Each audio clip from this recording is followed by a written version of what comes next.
पर अछि सुंदरपुर। हमारे नाम छी दीनदयाल पंडित। दीनदयाल पंडित नाम पर अछि। मिट्टी के बर्तन बनबै छी और गुजर बस या सुंदरपुर में हम करै छी। ठीक है, लेकिन गाजा के बहुत तलब गेल छै। बहुत दिन से गाजा नहीं की करबै। कोटा के चाउर भेटे ओहो चाउर बेच के सब गाजा पिए। अगर कुम्हनिया का मालूम होते, कुम्हनिया पूरा नाराज हमरा बहते। ठीक से एतऽ से हम जाइ छी भरवा के पास। हमरा पास तो गाजा नहीं छे। भरवा के पास दे छे क्वार्टर के समझा उझा कर तो क्वार्टर तू गाजा पिया। जाइ छे भरवा के पास।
गाजा हमरा सज गेलो अते तलक ले गेलो न।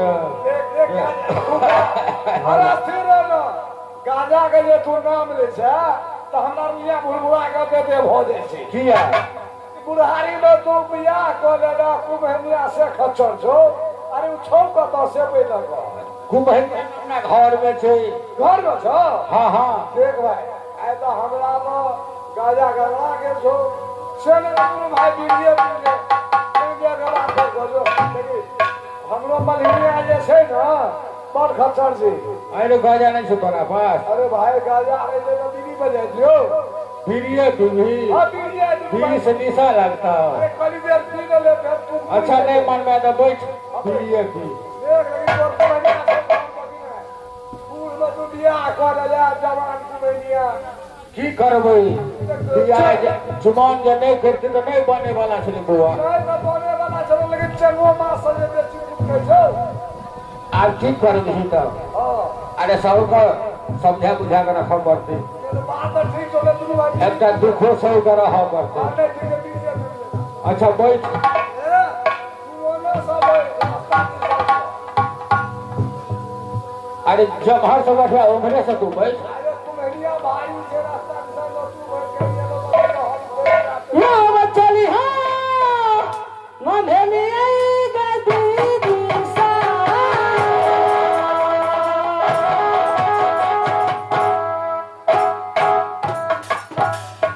आ गई कुमरा के भजन गदी सा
हम कैसे रे नहीं आजकल बहुत भगवान उग्रास करने से आज भगवान का जन्म चले में तो कुछ जो छीटा पड़ ले अपन भाग भगवान पूरा कर ले दिनों में हाँ हवा चले अरे मास्टर साहब अरे सुने हमरा कुमरा के देखलिए किया ने गेली कत गाजा पिए जे कौन मुसारी में गाजा पिए जे थान से अखन तली 27 बोहमा पोता जलमा लेने छे आ किया ने गेली पता नहीं छे कत नहीं छे थान नहीं छे आइ नींद के छितरी से छिटका दो ये आ गिले बुआ पोता ये आहो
अवस्था में मुसारी में गया पिए छलिया की करबे कहियो कहियो पी ले छै जाकर पड़ोसिया ढोरबा जे छै ने बोला ले छै जे तोरा बिना हमरा नहीं नीक लगै छै अरे बाबा पोता 27 घर में जलमा लेने छी आ गांव में घूमने फिरै छी तनिको लाज विचार नहीं छै तोरा अगर कोहनिया की करबे चाहे बैठ के छै गाजा के जब तक गाजा नहीं पिए छी तब तो मोर ने जे टुलकी वाला बोलने जाय छी तके त मावना करे छै केना केना कर जो अरे चलू ना हमरा कुमार के बर्तन कर गरे के त लूर छै लेकिन माइटे करे के लूर नहीं छै कुमार के नहीं आए अरे तू मजबूत छी ना हम त मजबूत छेबे के छी पाइठ लाठी तो हम बर्तन तुरंत कह देबे खाली घर है या कोरल नहीं है या मैं कोरल हमरा नहीं है तो हमरा वो अवस्था के कोरल शेर के थोड़ा सा चुनाव नहीं करतियो अरे चलू ना जैसे हां नहीं जबै हां माइक लावे जेबे की चलू ना अहां संगे जेबे उठलिए देबे क्या जो बर्तन बनेने रही चौरचन के जो बीत गेले फेटाया बर्तन और बनेबे तो कब ने पैसा हेतै तब नहीं हेतै हां चलो मठी बीत गेले सब कुछ बीते वाला छै हां चलो चलो लक्ष्य अगले चल छी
भगवान आए दिन पे दिन बीतल जा रही अछि, पाँव भारी भ गेल। आए 2 दिन से मीठी मीठी दर्द करे अछि। महल में बड़की दैया के ठाने रही अछि। बिजली सिंह मौका के फायदा उठा रही अछि। उन भाग से स्वामीनाथ की खबर पहुंचा, कहा अब हमरा बर्दाश्त नहीं है। दर्द से दैया आ, आ,